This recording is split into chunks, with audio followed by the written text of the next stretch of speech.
전능하사 천지를 만드신 하나님 아버지를 내가 믿사오며 그 외아들 우리 주 예수 그리스도를 믿사오니 이는 성령으로 잉태하사 동정녀 마리아에게 나시고 본디오 빌라도에게 고난을 받으사 십자가에 못 박혀 죽으시고 장사한 지 사흘 만에 죽은 자 가운데서 다시 살아나시며 하늘에 오르사 전능하신 하나님 우편에 앉아 계시다가 저리로서 산 자와 죽은 자를 심판하러 오시리라.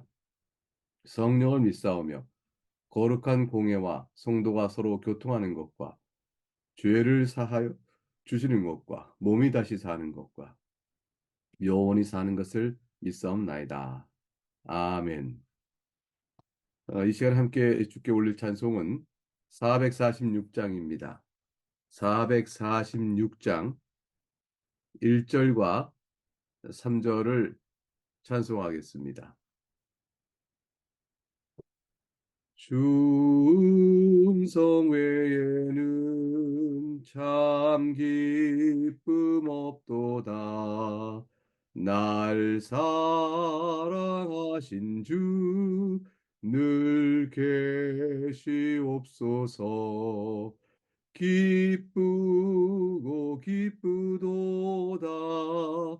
항상 기쁘도다.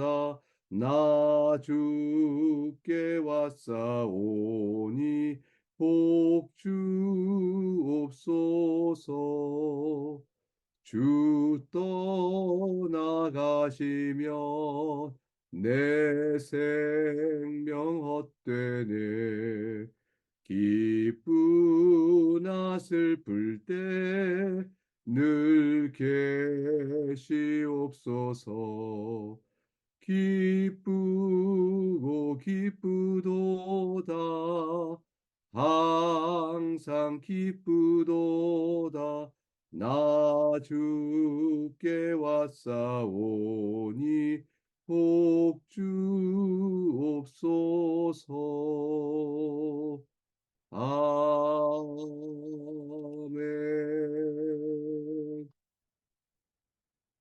오늘 함께 살피는 복될 하나의 말씀은 마가복음 8장 14절에서 26절까지의 말씀입니다. 마가복음 8장 14절에서 26절. 그 말씀 대목 가운데 먼저 두 단락으로 오늘의 본문은 살펴볼 수 있습니다. 그래서 14절과 21절 말씀을 먼저 살피고 그 이후의 절을 살피도록 하겠습니다. 주의 말씀을 읽겠습니다. 제자들이 떡 가져오기를 잊었음에 밤에 떡 한 개밖에 그들에게 없더라.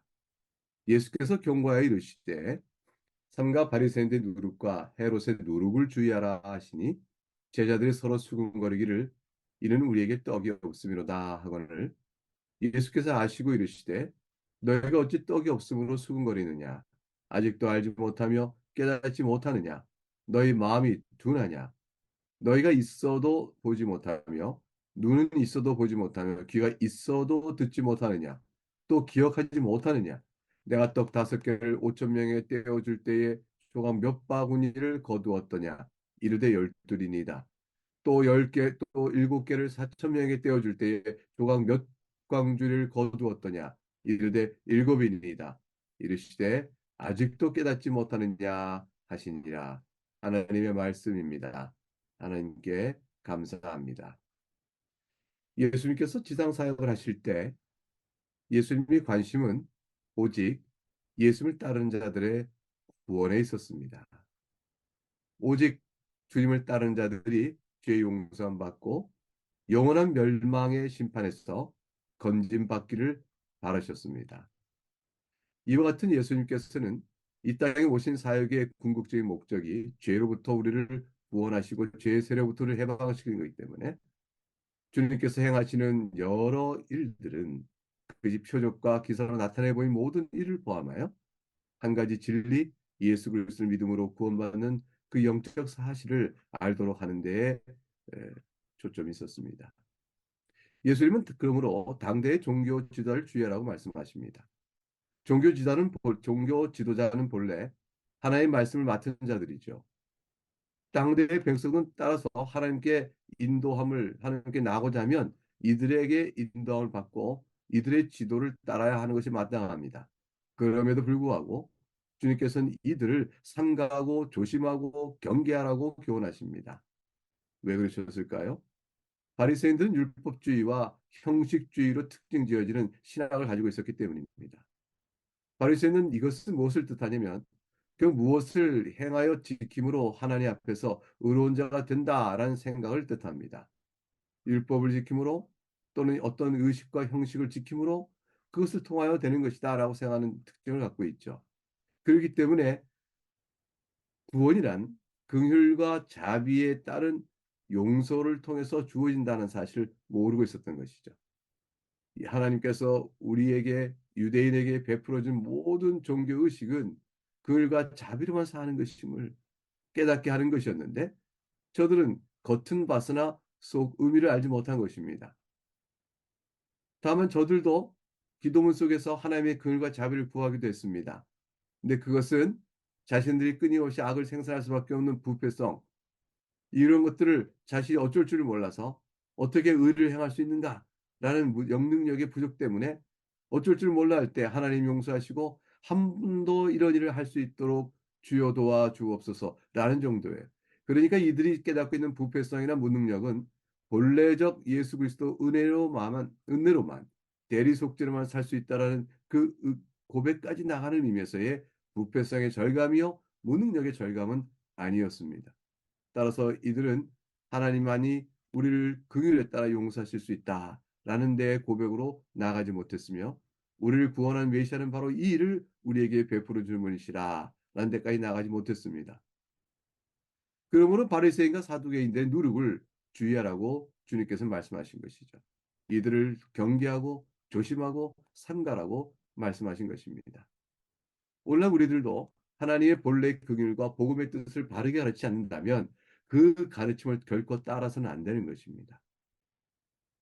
그들이 하나님의 말씀을 맡은 자로 그 앞에 서 있다 할지라도 그것이 그 자리에 그 사람이 있다 하여 그 사람이 하는 말 모든 말이 하나님의 말씀에 합당한 것이 아니고 구원에 합당한 말이 아닌 것입니다. 분별하고 삼가하고 경계하고 합당한 말씀이거든 따르고 그렇지 않다면 거절하여야 합니다. 이것은 가르치는 자의 책임이 무척 크다는 것이고 동시에 듣는 자도 자신의 영혼을 위하여 마땅히 주의 나라를 찾아가는 노력이 있어야 될 것임을 우리에게 말해줍니다. 제자들이 이해를 못했지요. 누룩은 떡과 관련한 것이니까 주님께서 누룩을 조심하라고 하시네. 그래서 그들은 아마도 주님께서 우리가 떡 한 덩어리만 가져오고 먹을 것을 충분히 가져오지 않은 것을 눈여겨보신 것인가? 이 말씀이 무슨 뜻인가? 이렇게 오해를 했습니다. 제자들 또한 겉보기의 말씀만 보고 그런 말씀을 통해 주신 바된 주님의 뜻을 다 깨닫지 못하고 있었습니다. 여전히 예수 그리스도를 바라본다는 것이 중보자 긍휼을 바라본다는 것을 아직은 깨닫는 데까지 믿지 못한 것이죠. 예수님께서는 오병이어 칠병이어의 이적을 말씀하시면서 이 모든 기적들은 예수님께서 생명의 구주이심을 보이는 표적임을 일깨우십니다. 육체의 생명만이 아니요 영원한 하나님의 심판으로부터 우리를 구하시는 생명, 그 생명의 구주이심을 보이시기 위한 표적으로서의 내용들이었던 것입니다. 바리새인들과 사두개인들인 그러한 예수의 보이신 표적이 이미 그리스도께서 그리스도이심을 보이고 있건만 예수님께 나와서 하늘로부터 오는 표적 보기를 구하였습니다. 그래야 그리스도를 알겠다라는 식이죠. 예수님께서는 악하고 음란한 세대라 말씀하셨습니다. 그 세대가 표적을 구하나 표적을 보여주지 않겠다고 말씀하고 계시죠. 이 같은 동일한 본문의 사건을 보여주고 있는 마태복음에서는 요나의 표적밖에는 보여줄 표적이 없다고 하셨습니다. 타락하고 부패한 인간은 자신들이 설정한 기준에 따라 그리스도께서 그리스도이심을 나타내 보인다고 생각합니다. 그리고 그것은 자신의 판단에 따라 보죠. 우리도 하나님이 나를 사랑하시는가? 하나님은 계시는가? 하나님 어찌하여 내 기도를 들으시는가 안 들으시는가? 라는 등등의 하나님과 관계 속에서 우리 나름대로 질문을 가질 수 있습니다. 그때 여러분 질문의 답은 무엇으로 삼습니까? 아, 하나님께서 내 형편을 잘 풀어주고 만족한 삶을 살게 하신다. 그것에 두십니까? 여러분의 이성에 합당하여 그렇지 하나님은 그러셔야지 라는 것으로 여러분이 설정한 판단과 기준에 따라 그 표적과 진리됨을 보고자 하십니까? 그것은 잘못된 것입니다. 악하고 음란한 세대가 구하는 표적과 같은 것입니다. 그럼 우리는 어떻게 할 수 있습니까? 하나님 말씀에 기록되어진 내용에 대한 진실한 가르침들을 잘 배우는 것입니다.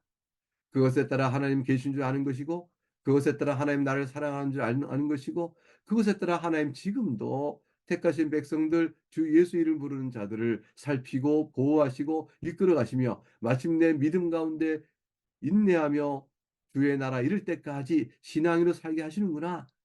이것을 알게 되는 것입니다. 주님께서 마태복음에서 요나의 표적에는 보일 것이 없다 말씀하신 것은 예수 그리스도의 부활을 의미합니다. 고난의 십자가 죽음을 당하시고 부활하실 때 그때 보여주는 것이야말로 마지막 표적이며 궁극적 표적입니다. 그 외에는 다시는 보여주지 않겠다라고 말씀하신 것이죠. 누구든지 예수님이 그리스도이심을 말해주는 가장 표적은 바로 주님께서 부활하신 것입니다. 그러나 주님께서 질병이요, 오병이요 등등과 같이 또 병든 자를 고쳐주는 것 같이 이 모든 일들이 다 죄의 세력에서 고통받고 신음한 자를 구원해 주시는 그 메시아됨에 대한 의미를 나타내 보이신 것이요. 그것의 의미를 구약 성경을 통하여 연약하고 질고를 질고 가셨다는 말씀을 통해서 우리의 모든 일을 우리의 모든 고통을 다 헤아려 구원하기 위한 그리스도이심을 그리스도를 바라보는 관점이 무엇인가를 보여주는 표적인 것입니다. 바리새인과 헤롯의 누룩을 경계하라 주님께서 말씀하셨습니다. 이것을 그저 먹을 것에 대한 염려로만 들었던 제자들은 믿음이 적은 자들이었습니다. 주님께서 믿음이 적은 자들이라 하는 말씀의 뜻은 깨달음이 없는 믿음이었습니다.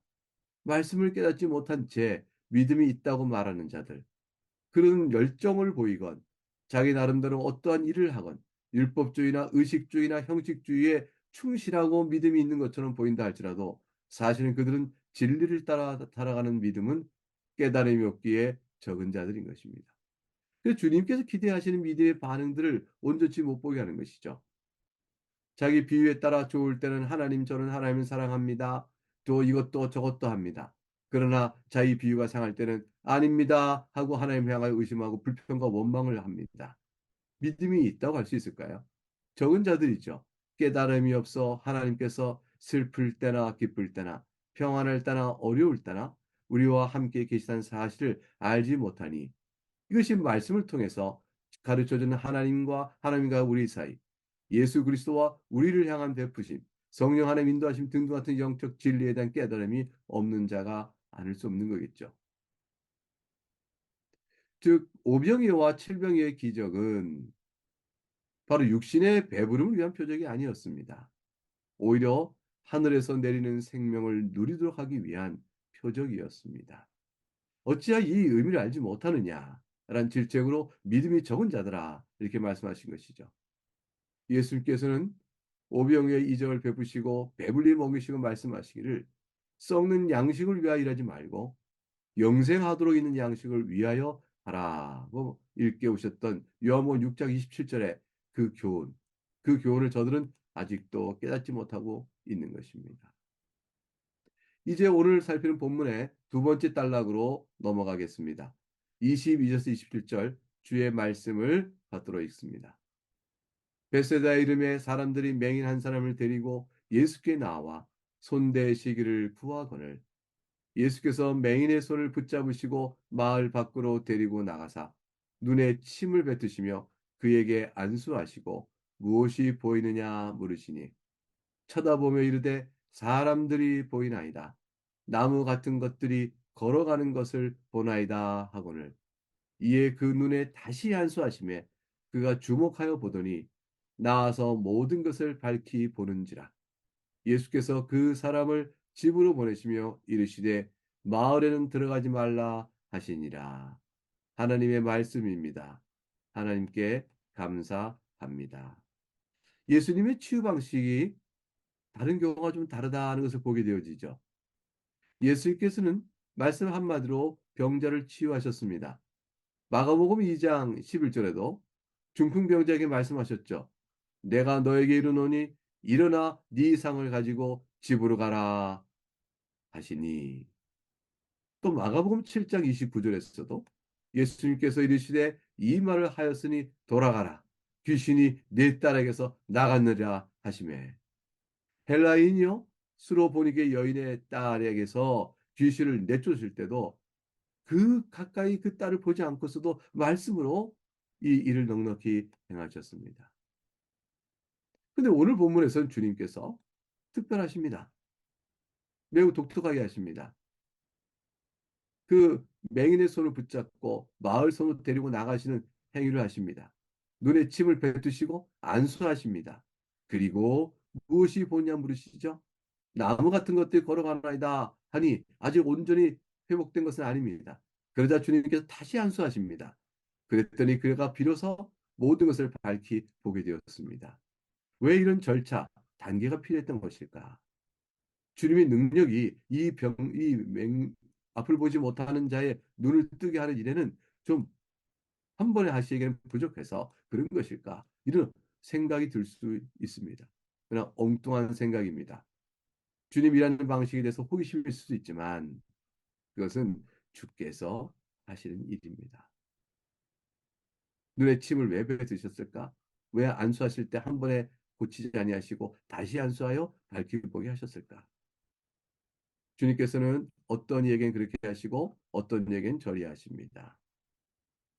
아마도 눈을 뱉으시고 안수하시고 다시 또 안수하시는 내용은 깨달음이 더딘 미련한 우리들에게 어찌하여 깨달음이 더디고 눈을 앞을 보지 못하는 자가 앞을 보고 깨닫는 일이 있어서 주님의 계속된 은혜가 필요하다는 사실을 우리에게 보여주는 것이라 해석할 수도 있습니다. 하나님께서 우리를 다스리는 섭리 또 그러합니다. 하나님께서 우리를 다스리는 방식이 어떠실까? 그 방법과 방식, 기회와 경우에 따라서 우리의 성정을 잘 하시는 하나님께서 이끌어 가실 때 왜 이런 방법입니까? 라고 우리가 말할 것이 아닙니다. 우리에게 요구되는 것은 주님의 선하심과 그의 능력을 믿는 것이죠. 그리고 그러하기에 하나님께 우리는 기도하며 나가는 것입니다.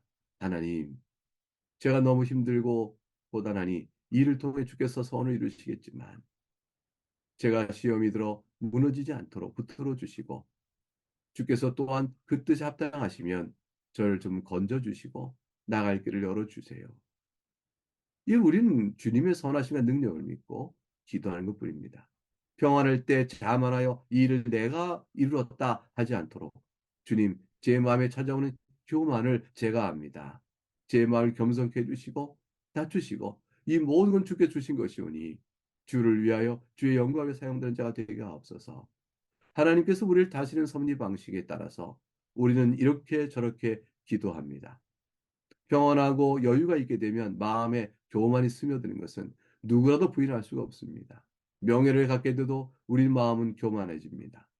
어떤 경우든지 주께서 우리를 부유하게 하건 또는 가난하게 하건 어떤 경우든 우리는 주 앞에서 합당한 그 방식을 통하 인도하시는 섭리 손길을 봐야 합니다. 섭리의 목적은 주 예수 그리스도를 아는 것과 하나님을 영원롭게 하는데 그 목적성이 있습니다. 하나님께서 내게 다스리시는 그 섭리 방식, 그것들은 우리가 낙원에 이르게 되어지면 밝히 보게 됩니다. 아, 주께서 나를 아시오니 이와 같이 하여 나를 이렇게 이끄셨구나 하고 감사를 올리게 될 것입니다. 사랑하는 교회 여러분, 주님께 묻고 주님께 기도하셔요. 마지막 27절, 예수께서 그 사람을 집으로 보내시며 이르시되 마을엔 들어가지 말라 하시니라. 왜 이렇게 말씀하셨을까요?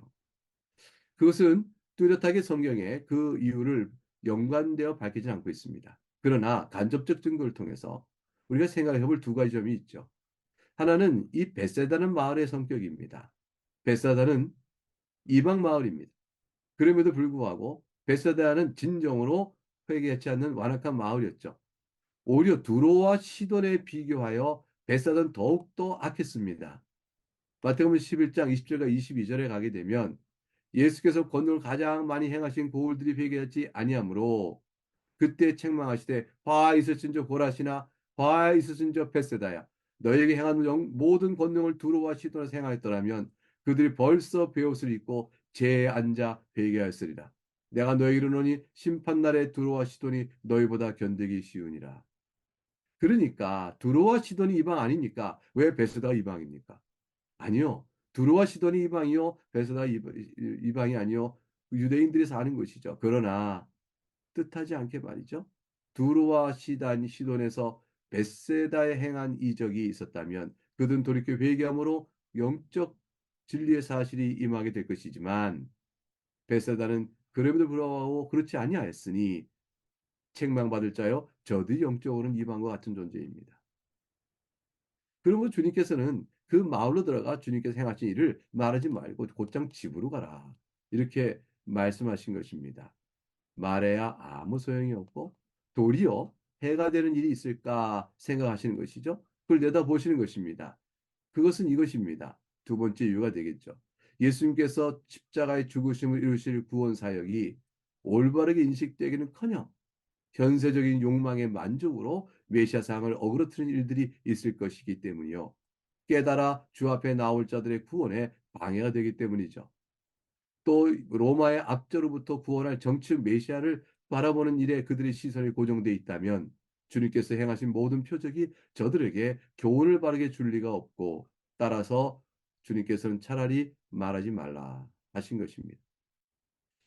마을에 들어가지 않고 집으로 들어갈 수 있을까요? 집으로 곧장 가라 하셨는데 그것은 여러 가지 성경학자들이 생각해 보지만 아무도 이 사람은 벳세다 사람이 아닐 것이다. 그리고 그 사람의 집도 벳세다 지역 내에 있지는 않았을 것이다. 주님을 따라 벳세다까지 와서 또 긍휼을 구하고 눈을 뜨게 됐지만 그 사람 본래 그 사람이 아니요 또 그 지역에 집도 있지 않았을 것이다. 이렇게 생각함으로 이런 말씀을 풀어갑니다.